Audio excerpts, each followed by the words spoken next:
Welcome to Hockey Talk with Angel and the Ice Devil. We're here live in studio at MyVid Studios here in beautiful Tempe, Arizona for episode number 3.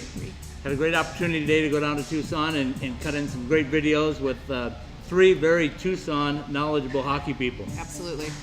So Angel, before we get started today, tell us a little bit about what we're wearing. We are wearing Swag Hockey apparel here, t-shirts. Thank you to Swag Hockey, Josh Reynolds, for being a sponsor on our show. And you can see all of his apparel at www.swaghockey.com. Awesome. I'm feeling the swag. I don't know about everybody else, but I'm feeling the it. swag. It's swag. Before we get rolling into the show today, let's talk a little bit about what brought us into the studio, first of all. We've been doing some live shots at different places around the desert Southwest. Yes. Now we get to come in studio and actually try to do some studio work. Studio work. Yep. What do you think? I love it. I love it. Thank you to MyVids for having us. We appreciate it. It's a great facility. It's a great opportunity to show off our skills. Yes. Really. Really. That's what it's all about, right? Wait a minute. I thought it was all about me. No. You heard it right here. All about her. Okay. So we're going to talk a little hockey today. This show is basically focusing on the hockey talk in Tucson. Yep. A lot of good things going on down there with the Roadrunners. A lot of good things going on with the U of A. Yep. Youth hockey getting ramped up and rolling in Tucson. So first of all, let's talk a little bit about Roadrunner Hockey and the first year for the AHL team. Yeah, let's talk about it. The Roadrunners came in. They came in as a basically a farm team, if you will, of the Arizona Coyotes. Announced about a year ago today when they decided to move their farm team down to Tucson. A new look for really an old look, as we found out from the AZ Puckman yes, today. We told did. us about the past of hockey in Arizona. Yeah. So a nice opportunity to get his perspective, being the color analyst. Yes. Also an opportunity to visit with the head coach of the University of Arizona, Mr. Chad Berman. Chad gave us a great rundown of not only the past season, but what he's looking forward to. Yep. I know he said he's got some things he couldn't tell us, but stuff that he's going to tell us when things get rolling here. Absolutely. So happy for that. And last but not least, we had a chance to visit with our Mr. male Toppie player Hogan. of the year. Yep, Toppie Hogan. Toppie Hogan was in studio for us as well. Had a great chance to visit with him and had a chance to find out what not only his past season was like, but where the future lies for Toppie Hogan, which is exciting. Very exciting. So before we go too much farther, let's take a quick break. We'll be right back with our first feature interview with AZ Puckman, Tim GASSEN. Okay, there's no way we can complete a segment in Tucson and talk in Tucson hockey without the AZ Puckman himself, Mr. Tim GASSEN. Tim, give us a first rundown about what you do.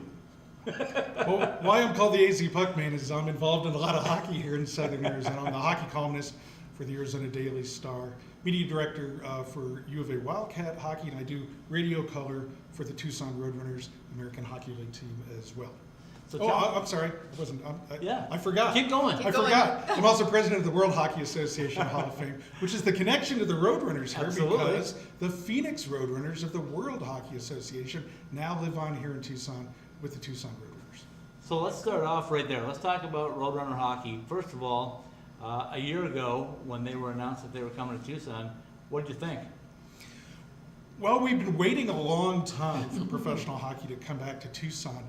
Perhaps you don't remember, it's 15 years ago now. Right. There was a team that was supposed to start here called the Tucson Scorch. Right. This was in the Western Professional Hockey League, and I was supposed to do media for them. And we got as far as getting our equipment to the bus for the very first game when the owner didn't post his money to the league. So and the team folded right then and there.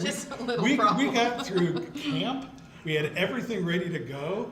I was going to wear my Tucson Scorch team shirt to the first Roadrunners game, but I didn't want to give them any kind of bad omen there. Right. But so I'd been waiting 15 years for professional hockey to come back to Tucson. So we were fascinated. We were wondering what kind of commitment the city, the Coyotes, the AHL actually had to Tucson, and I was really pleasantly not surprised. I was pleasant to hear. And see just how committed they were to making professional hockey work here in Tucson. So the home here at the Tucson Arena couldn't really be better than for AHL hockey, could it? As far as the environment, the number of seats, everything that you needed for a growing AHL team. You know, this is a beautiful American Hockey League arena. It's the perfect size. It's basically, the lower bowl of NHL arena. Sure, yeah. So every seat is a good seat. The ticket prices here in Tucson are the lowest in the American Hockey League. They want to grow the market here. They made improvements to the press box, built new locker rooms. They've made a lot of improvements to the arena. It's a really good venue for the American Hockey League. When we start talking about Roadrunner Hockey, obviously you saw some real ups and downs all season long. You guys started off really fast. Then November rolls around. We all know what happened with the captain and how things went. So tell us a little bit about that incident and how things went, how you guys adapted, what you saw from the players, the management, all of those things in pertaining to Craig. Well, what we're talking about is in late November, Craig Cunningham collapsed at center ice. I was doing the broadcast with Tom Callahan, and right in front of us, right before the puck dropped, we noticed Craig Cunningham kind of did a spiral on his skates and just slumped to the ice. And at first we thought maybe it was a stunt having to do with the mascot, or some of the players thought perhaps it was a gag or something. And then they realized very quickly it was not a gag. Craig Cunningham was convulsing on the ice, and immediately some emergency personnel got out to him, and they were giving him resuscitation immediately. Right. They cut his jersey off and got him quickly off to the hospital. Everyone assumed in the arena, as I did, that we just watched Craig Cunningham die. Right, yeah, absolutely. It was obvious it was a critical situation, and it took me about 36 hours as a newspaper reporter to get any kind of information that he was even still alive. Yep. It was such a tenuous situation that neither the Coyotes or the Roadrunners wanted to release any kind of information about his condition, because we later found out he had actually died about a half dozen times. Right. And had been resuscitated again. And he could have gone any one of those times, and they were amazed how many times they were able to bring him back. The good news, if you don't know the end of the story, is we had Craig Cunningham night late in the Roadrunner season, where Craig, with an artificial foot, he lost his foot as part of this incident, with an artificial foot on, walked on the ice and is recuperating. So it doesn't appear he's going to play hockey again, right. But he actually, late in the season, actually skated on the Yes. TCC ice. And then later at a Coyotes game, they had a Craig Right. Cunningham night, also skated there. Yep. That is something that if you saw Craig collapse late in November, like he did, and then saw the condition he was in about a month later when they did reveal what he was going through, you couldn't have envisioned that kind of recovery. Also, the captain of the team, Sure. one of the most important players from a player standpoint on the team, that was an incredible incident for any team to try to overcome. So I remember that night too. I was down on the glass shooting video, and I remember driving home after they canceled the game. First, I remember both teams going the same direction towards the locker room, and then the mass confusion that ensued. And then we went from there to a point like my drive back to the Phoenix Metro area. I got about 3/4 of the way there and just literally broke down after what I had witnessed. When you think about the 4 months from the time it happened to the time you put the skate back on again, and you realize what happened, to most people that would be a lifetime. Well, one of the reasons why Craig Cunningham is still alive today is because he was a world-class athlete. Right. At the top of his form, and he was able somehow to survive this incredible insult of his heart. The doctors still don't know exactly what happened to him. Yeah, That's the scariest thing. And even though he can skate again, and I'm sure would regain his form, it's probably the reason why Craig Cunningham won't play hockey again. It's because they don't know what happened to him. He probably could not get an insurance policy for a team because they don't know if that could happen again. Absolutely. But Craig is going to have a career in hockey one way or another.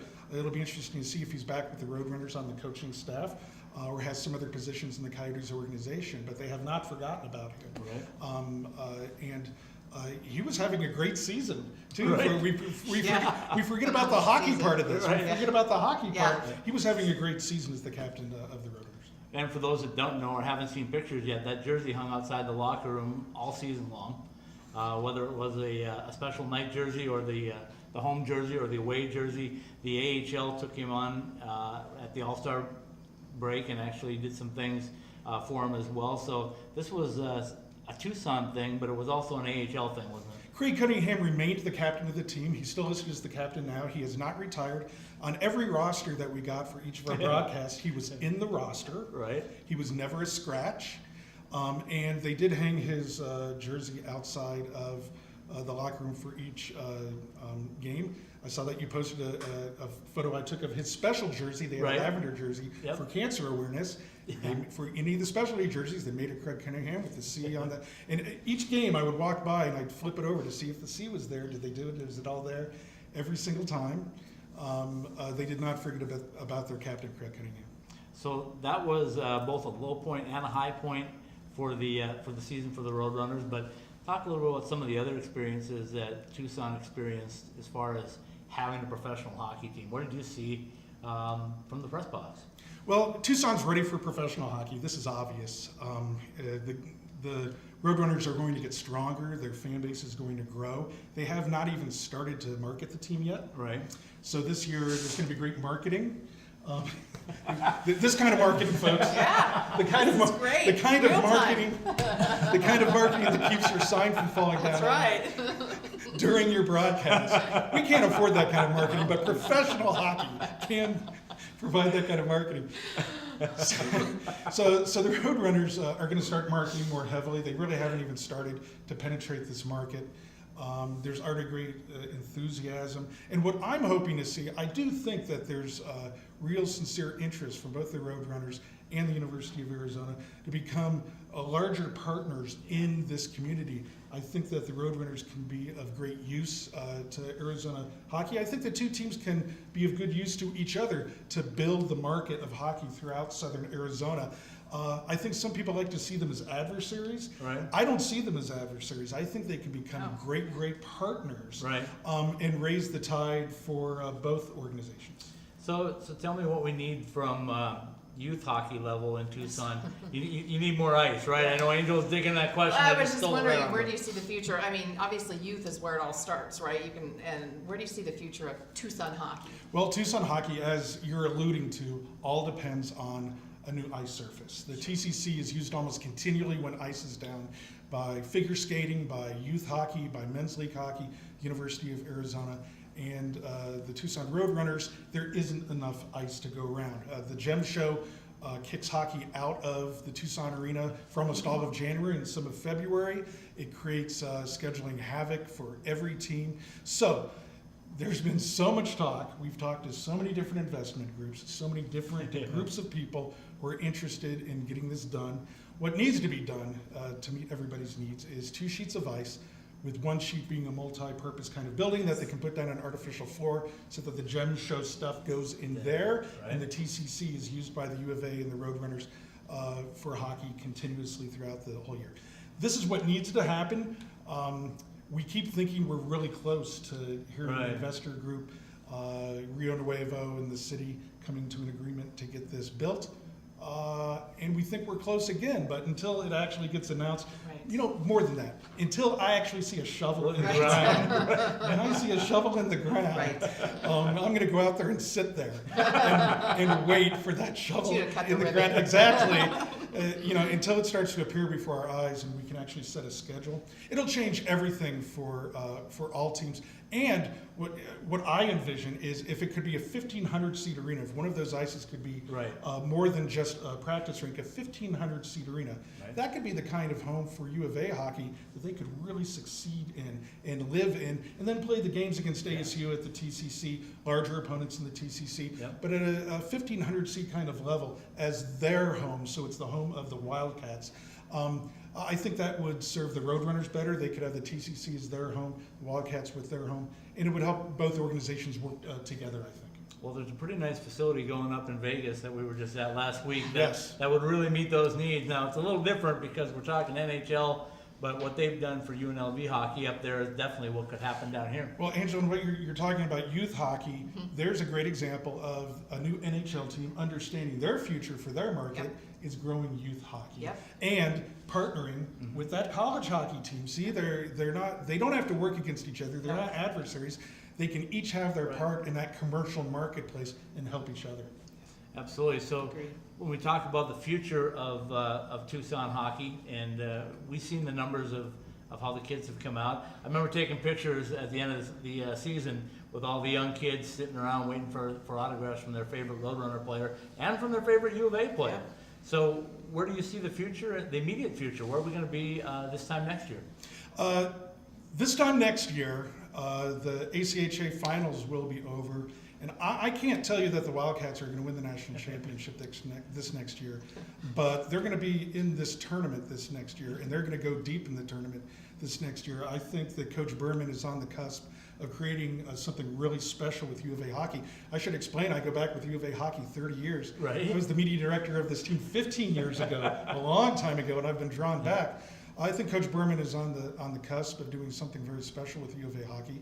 It'll be his 4th year. He's really built this program. So I think from the U of A standpoint, competitively, they're going to take it up a notch. If we can get that other sheet of ice, then the sky is the limit for this program. Yeah. Then it really changes everything for this program. For the Roadrunners, I see them gaining a lot more commercial acceptance in Tucson. I think their attendance is going to go up. They were already like, we're going to do this again. their attendance is going to go up a lot further than this thing.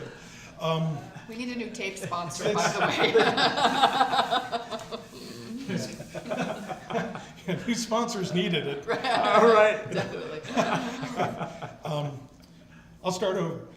For the Roadrunners, I think we're going to gain a lot more commercial acceptance in the marketplace. Right. They already averaged close to 4,000 fans this year, which was good for a first year. Absolutely. You have to remember, they announced this team in June. Right. Yeah. And they had no organization. When they announced it out here in the TCC, they put up boards to show you where the ice would be, and they made the announcement. There was no organization. Not one player had been bought yet for the team. There was no management in place. Yeah. And in June, and I remember standing there and saying, and they say in October they're actually going to drop the puck and have a team. Right. And then they dropped the puck and then went to first place. Right. It was just an amazing start for that franchise. But I think they'll increase their commercial acceptance in the market. I think their success really is guaranteed here. So a lot when you talk about U of A, obviously the basketball program here is usually the top notch, and that's what people talk about. But U of A hockey has seen the glory days, then a little down days. Now they're back to the glory days again. I think they're on the rise, as you said. So what does that mean to the Tucson community to have a successful U of A program? Well, for those who weren't around U of A hockey years ago, it's when I talk about it, it's almost like a myth. Right. They just don't believe that we averaged more than 5,000 fans. We were beating Division I NCAA schools here. The talent level was incredibly high. Went to the finals several times. Went to the Final Four several times, but didn't quite win that national championship during the glory years. Even though U of A won a college hockey championship in 1985. When this new Wildcat squad gets to that stage and wins a national championship, this U of A community will go insane. Even talking about the commercial acceptance about the Roadrunners in Tucson, this is University of Arizona sports town.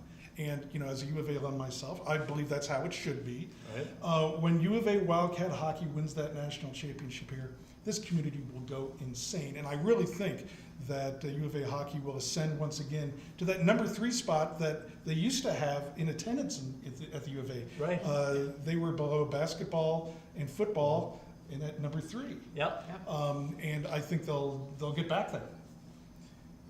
Can't ask for anything more from the AZ Puck Man. You've done a wonderful job, and I appreciate all your time, not only now, but during the season. You were a great help and a great asset to us, Tim. Thank you, Scott. Thank you, Angel. Thank you for having me. I'm going to go buy you some more tape now. Yes. All right.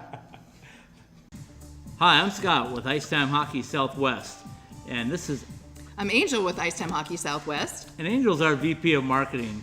We'd like to tell you a little bit about how you can bring some of your business in with our business and reach some of the greatest people in all of the Desert Southwest, hockey fans. That's right.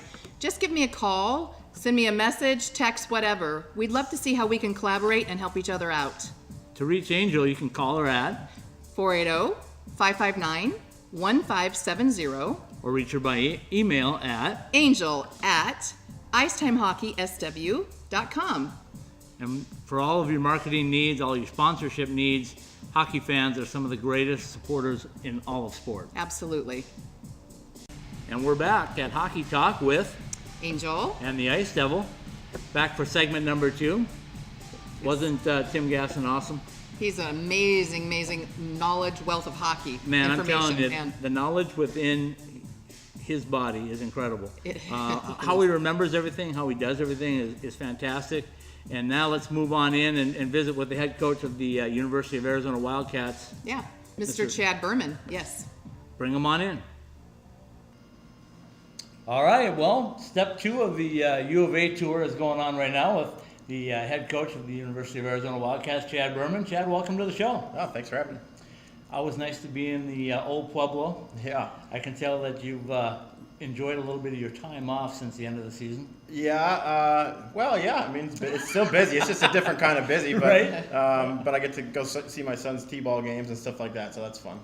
The nice part about our hockey season is at the end we try to do what we call a state of. So we're going to do a state of the Wildcats today. We're going to do a little review of Wildcat hockey this past season. We're going to look ahead to what's coming up with Wildcat hockey and let you start off by let's review the season and tell us in your words what the season was like for you.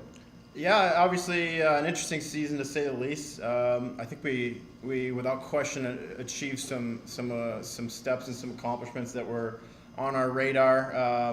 I think if you go to ASU, you go here, the #1 goal is to win the Cactus Cup. Right. We hadn't even been all that competitive in that, and this year we were able to get the split. So now really the focus moving forward is taking that next step. That's always going to be goal #1 here. So we obviously would like to change that next year and to take the majority of those games.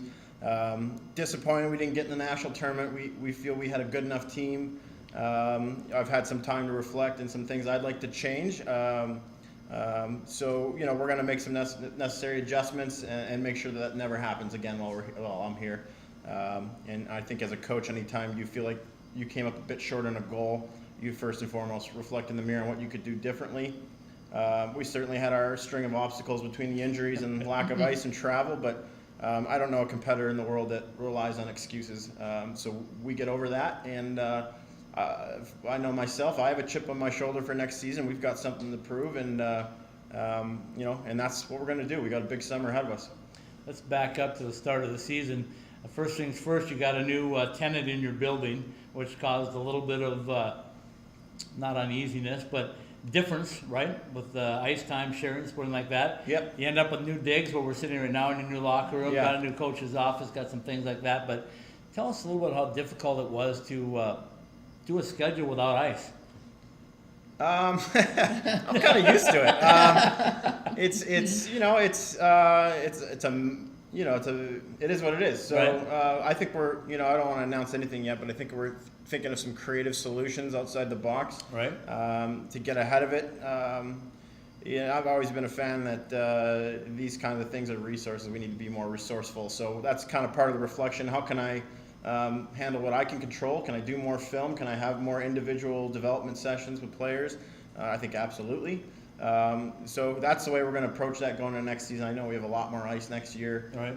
Having camp here will be a big deal, and being able to have practice every day as opposed to a Chandler trip early is a really big deal. That way we can layer on systems. I don't think Right. we really got into the consistent flow of our systems till about December last year. Yeah.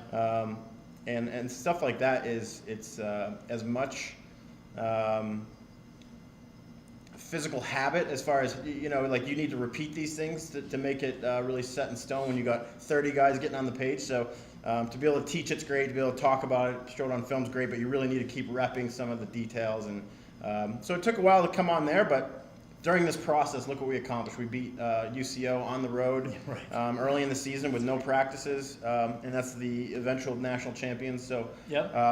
when you look at the core we have returning, there's a ton to be excited about. We've got 18 kids returning. Our recruiting class is off to a really good start. The kids that we think we're closer on are going to be really important additions.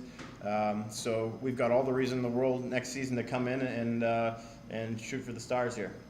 So as we look to the future, we also have to look a little bit in the past. You're going to lose a couple of, you're going to lose some seniors, but you're going to lose a couple that are pretty special to you with the twin Hogans. Yeah, I'm a big Red Wings fan, and I remember watching Ken Holland say, you know, the day Nick Lidstrom retires, you'll probably see me go too. And I thought, well, maybe it's my time. So, yeah, you don't replace those two. I think it's funny. You know, the stuff that's on the surface, I think you, first of all, congratulations on your pick. I think you couldn't have picked a better person for that award. He's very deserving. I say it all the time. They're better kids than they are players. That's the kind of kids you want in your locker rooms to establish your culture, to be a part of your core. So that's irreplaceable in that regard. But you see the way they've rubbed off on a lot of the young underclassmen, and that's the effect of kids like that, because that goes beyond their time of being here. But again, I mean, everyone sees the goals, the Right. fancy assists with the Twins, and the game winners, and they've been a part of some of the biggest goals in the history of this program. The overtime winner Friday against ASU. John had the game winner against Western Michigan in the national tournament. So they've cemented themselves into the history of this program. I think you could say TOPPIE Hogan perhaps had one of the greatest individual seasons in the history of our program. I think Kelly Walker, obviously, is somebody who deserves to be mentioned in that and more. Yep. But the thing about TOPPIE and John, it's the things between the things that make them great. Right. You know, you guys were talking about him being 75%. That's a real stat. Right. How do you can't manufacture that kind of puck possession, and they're so easy to coach. They're so easy to be around. They're so easy to go to bat for. We were joking, you know, kind of off air about he went 20-1 on faceoffs, and I kind of pulled him aside and what happened on the one, right? So you can kind of joke like that with a kid like that, because if anything, I know TOPPIE as a ferocious competitor. This is the essence of TOPPIE. He'll score 4 goals and get off the ice and say, "How could I be better, coach?" Right. And boy, gosh, what else could you ask for Can't. out of your star player? I mean. But what made him a star was the goal scoring is huge. But what made him a star is he's the best back checker. He's the best 3-on-3 low player. He's our best face-off guy. He's my hardest worker. He was consistent. You know, again, being a Red Wing fan, knowing the championship culture you want to have, to me, it is crucial that your best players are your best people and that they do the little things right. And so for me, I reference to the Datsuks, the Yzermans, the Lidstroms, the Zetterbergs, the guys who do those things, and that's how you establish a culture through example. I can pound this whiteboard all day, but I need guys to set the example, and for that, we'll forever be grateful. Brilliant. So that leads us a little bit into recruiting. Yep. Obviously, recruiting's heavy every year, but now you've lost TOPPIE. What are you doing to recruit? Tell us a little bit about that. What are you looking for? You know, a little bit about what's going on there. Yeah, I definitely have changed my recruiting approach this year. Okay. Not that I feel like I've failed in the past. Yeah. I think I'm refining the approach we want to hear. Okay. So we've changed that approach, and I'm really excited about that. So far, we've had all 3 kids we've committed to are immediate impact kids. Great. Just speed to me is always a thing. I always want to look for speed because to me it nullifies a lot of things. Matchup wise, it can nullify some things. It's tough to deal with in transition. And if you play it the right way, you're constantly pressuring pucks and creating turnovers, and that's really ultimately that's the core of it. So we want to look for speed, but I want leaders. You can't have enough leaders in your locker room. All 3 kids that I've added, again, Justin Plumouth, Josh Larson, and Nolan Bivolchik. All 3 of them are captains, and one of those is a goalie. So when you come across a goalie who's earned the respect of his peers to be named a captain of his team, then I say I want that kid in my room. And I want like-minded kids in this room who are willing to go through the battles, go through the ups and downs that are inevitable. Come January, who's going to be the one to say, "Guys, we're good, let's go. This is a big practice." You want those attitudes in your room. So we're adding more and more of those. Can't have enough of those. And we want guys who play well in all 3 zones. You know, you watch the tournament, it's easy to tell the teams that are successful. UCO is a great example to go back to. They're a team that plays fast, but they're deep. Lines 3 and 4 can contribute, and their top guys are carrying the load. You can't help, you know, I'm a big fan from afar of UCO because you can't help but watch the model they have and say, this blueprint, it's blue collar. there's no superstars in that team, but they have a lot of great players. But beyond that, they have a culture. There's an energy. You can feel them in the rink.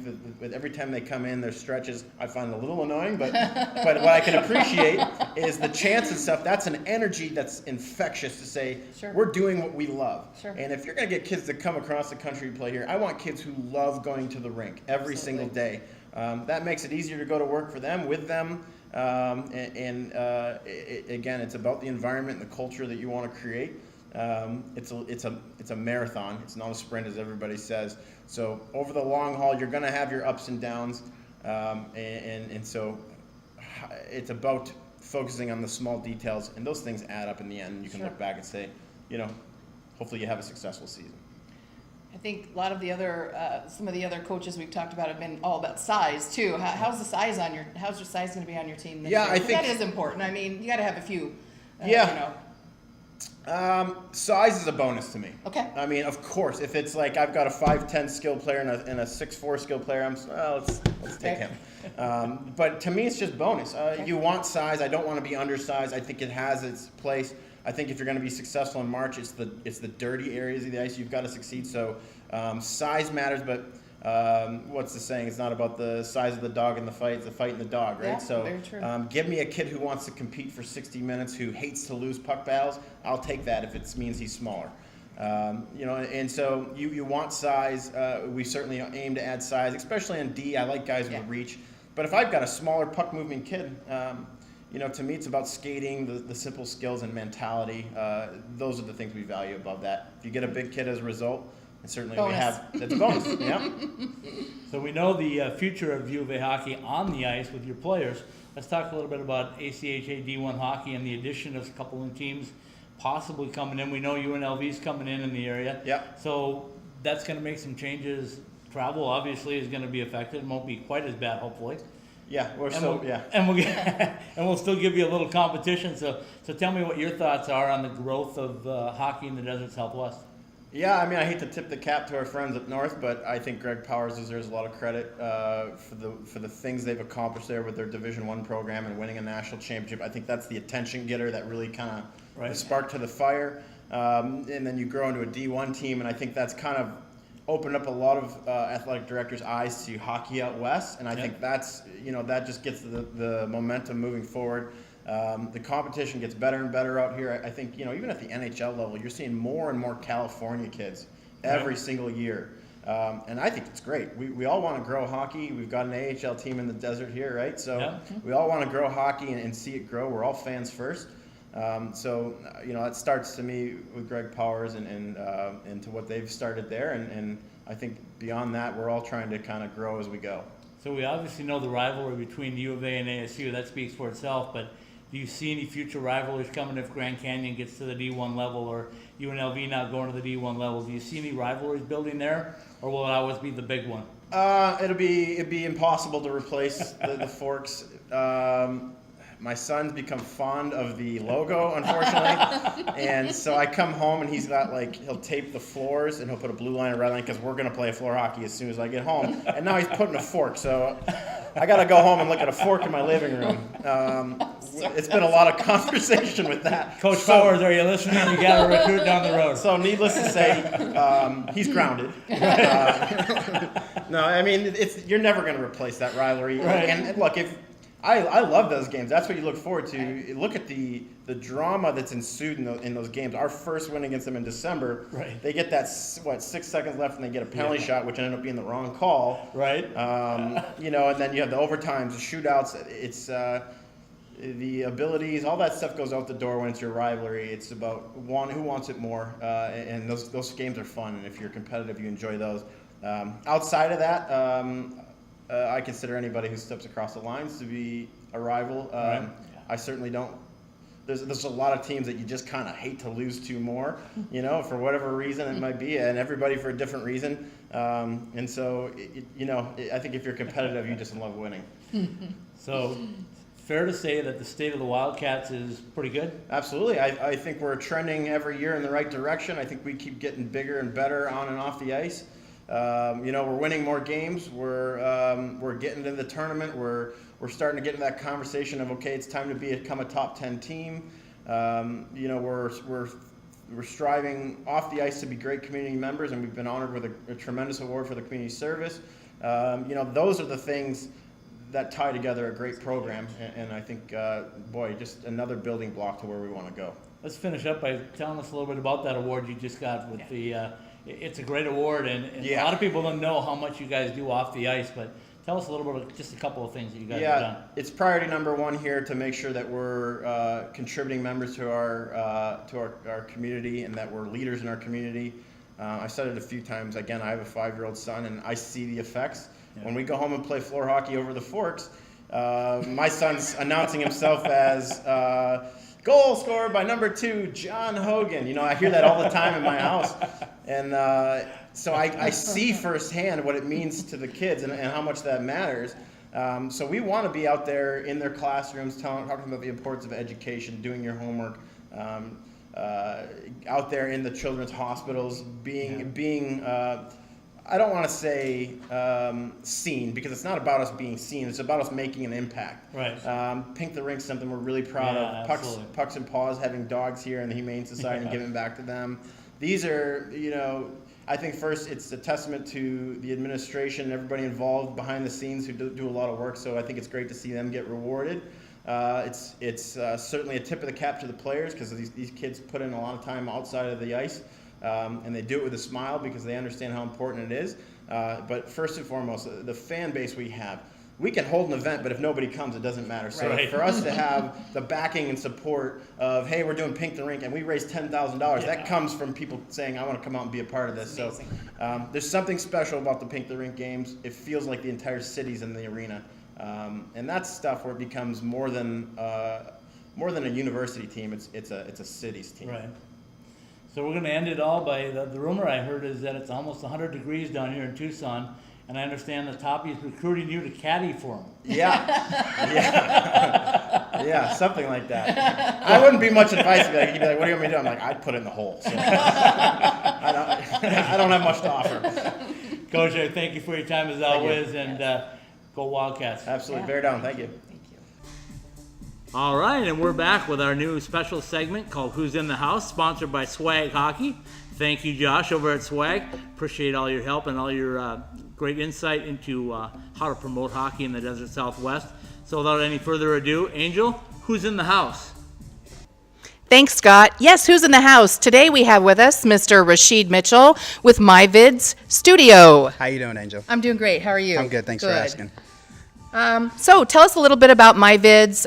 Give us just a little summary of what goes on in this fabulous studio. Well, MyVids is a brand that we started about 3 or 4 years ago. The original aim was to create a brand and a platform for independent artists, no matter it be rock, pop, hip hop, R&B, and we wanted to be able to put it on a wide scale.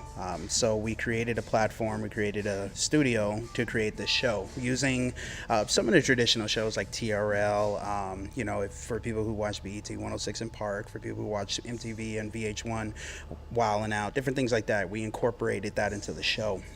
And what the goal is to be able to showcase independent artists on a grand scale. So we want to be able to get it worldwide for people who go through the normal YouTubes and Vimos and Facebook and different things like that. So we just wanted to give the independence back to the artists. So you guys must be doing pretty good, because I hear there's some exciting news in the works. What's going on with you guys? Well, several different things. We finally opened up the recording, film, and the rest of the photo side of our studio to the public, and then we're going to be moving pretty soon too to a bigger location. So right now we're at about 3,000 square feet. We're going to 33,000 square feet very soon down the road. Wow, that's amazing. Yeah. So if anyone wants to get a hold of you guys to utilize your services, how can they do that? You actually can contact us through Facebook. Just look up MyVids Studios, or you can contact us through email at myvidstudio@gmail.com. And contact us anytime. You can contact us directly, 602-320-8664. And that's the best way to get a hold of us, to book the studio. Perfect, Rashid. Thank you very much. And you can always contact myself if you want to get a hold of them also. And we thank you for your time. Thank you, Angel. And we're back with Hockey Talk with Angel. and the Ice Devil. Another great segment. Mr. Berman is very knowledgeable as well. He's amazing to listen to also, yes. How good is he about talking about his players and his team and giving credit where credit's due? Gosh, I felt like I was part of the family sitting there with him. I mean, it was pretty amazing. He does an awesome Yeah. job. Great guest, and I think we could have talked for about another half hour if we had time. Absolutely. We'll be back. We'll be back next with our Male Player of the Year, the Ice Time Hockey Southwest Male Player of the Year, Mr. TOPPIE HOGAN. We'll be right back. All right, we're back, as you can see, in the locker room at the University of Arizona.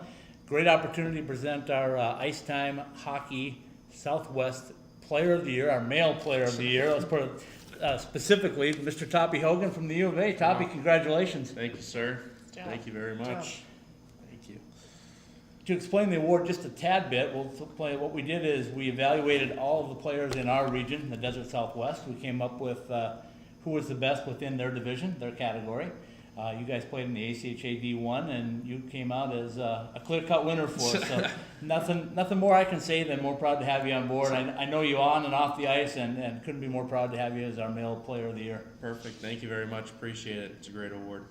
So we're going to start today visiting a little bit today with TOPPIE, and we're going to talk a little bit about his career. You and I have talked many times before. I was filling Angel in on the way here, a little bit about your story, but I know all about you now. tell everybody from where you're from and what brought you to the U of A. I'm from St. Louis, Missouri. Both my parents went to school here. Sister went here, and I had aunts and uncles that also came here, so it's kind of just a place that we wanted to come when we were young, and came here just to go to school. Here I am. So the first step is there's not just one Hogan here, right? There's two of us. So yeah, I have a twin here, John. He's been with me every step of the way, and he if it wasn't for him, I would not have won this award. So Absolutely, I saw enough games to know that your line mates played a big role, but you were the one that was able to finish them off, and that makes a big difference as well. I'm sure Coach Berman would agree with that. I mean, if all I have to do is sit back door and they'll pass it to me, I gotta just tap it in. It's a pretty easy job. So yeah, Carter and John were great all year. They fed me when I guess I was open and everything worked out, but couldn't have been happier with this season. So we talked about the twin brother. Now we're going to find out how you got the name TOPPIE. Ooh, my name is Brian Christopher Hogan. My dad's name is Brian, so I wasn't going to go by that. So we decided to go by Christopher, and that gets shortened to Chris, and that's my mother's name. So we were in a bit of a pickle, so we decided to go with Christopher. And my grandpa decided one day to call me Topher because John could not pronounce Christopher. John got TOPPIE when we were about a year and a half, and it stuck, and here I am today. So I go by TOPPIE. If you say Brian, I will not budge. Don't even It's know not who that really is. my name, so everybody calls me TOPPIE, and That's it's takes a little bit to get used to, but that's my name. Awesome. Yeah. So tell us a little bit about your adventures coming from St. Louis, and you talked about the bloodlines running through the U of A, but what's the attraction here? What's the attraction at the U of A that makes it a place where you want to come and of all things play hockey? Well, I didn't come here to play hockey. I just came here to go to school. The school's awesome. The campus is great. The weather you can't beat, and it's great all year round. And something that it's a very big school. It's got 40,000 people, but something that a lot of people like here is you can get side to side in campus in about 10 minutes. So Right. It's a very compact campus. You don't feel like it's overwhelming based on the amount of kids that go to school here. But again, came here as a freshman. Just came here to go to school. So grew up playing hockey? Oh yeah, grew up. And Yeah. just decided you didn't want to play in college, or then what happened there? Yeah, we started when we were 3 years old and Yeah. played hockey growing up until we were seniors in high school, won a national championship, and then we decided that we didn't want to do the whole junior gig. We just wanted to kind of go to school, and my mom has always said you have to get a degree no matter what, Yeah.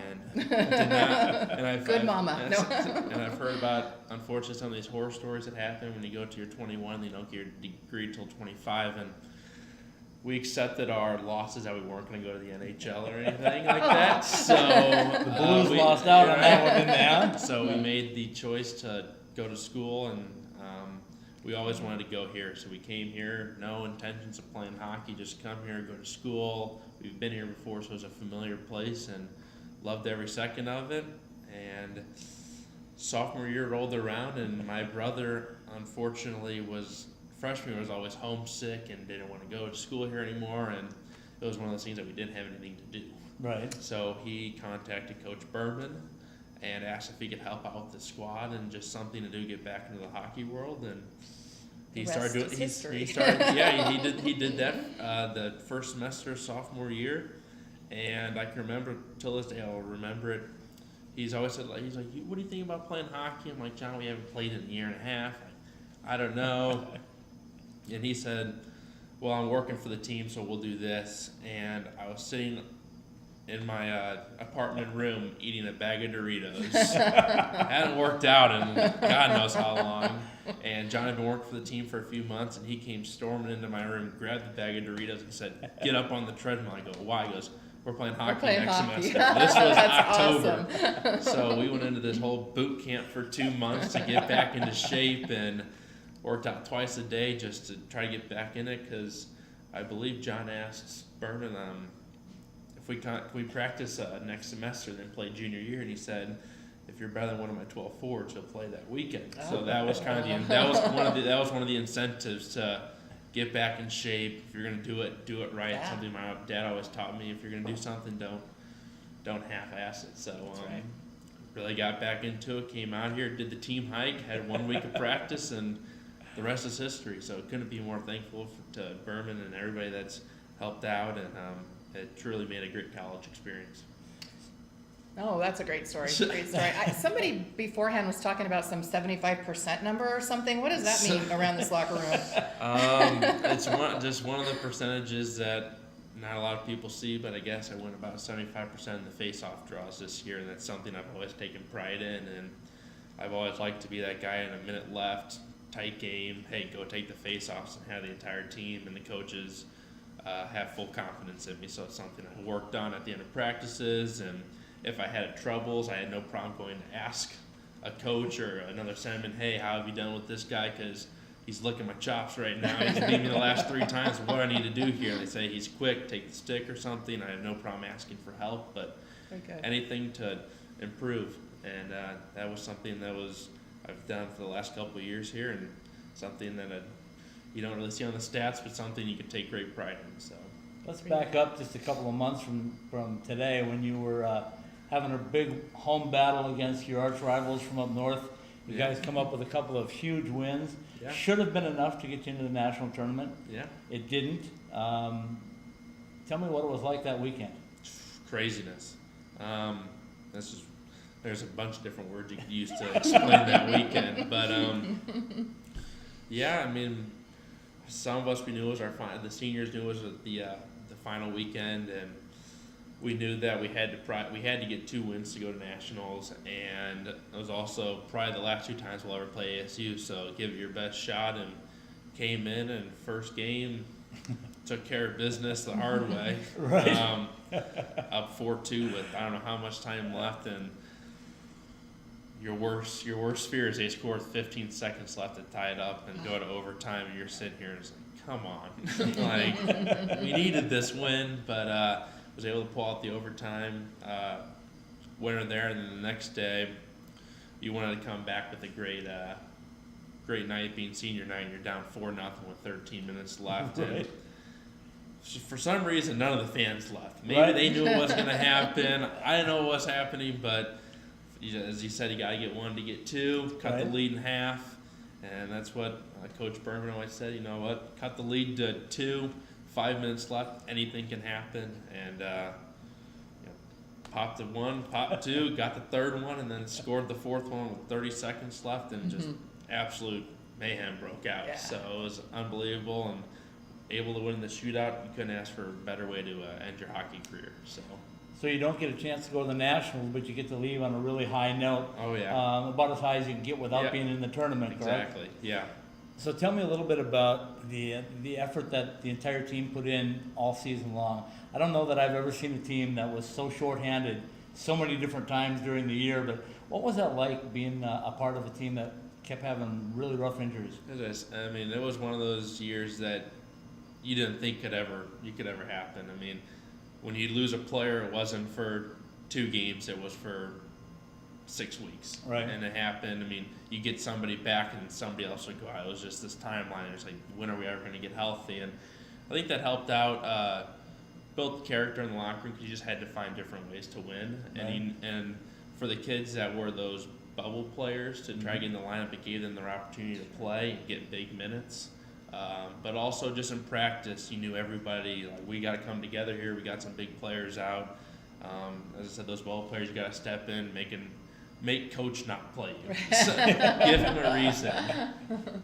And as I said, all them battled, and that was nice coming down the stretch when, if unfortunately somebody didn't play very well, everybody in the locker room had experience that, you know what, hey, you've played 6, 7, 8 games, you know what we expect out of you, so go out and play. So that last month was definitely huge with everybody having the experience to play and starting to get some healthy bodies back. It was definitely a year to remember in that category, but also just trying to push the kids to be their best, because that's what we had to do. That was no choice, right? You know, we were shorthanded, so we needed, if you weren't going to win 6-5, we're going to win 2-1 and block every shot and just find different ways to win.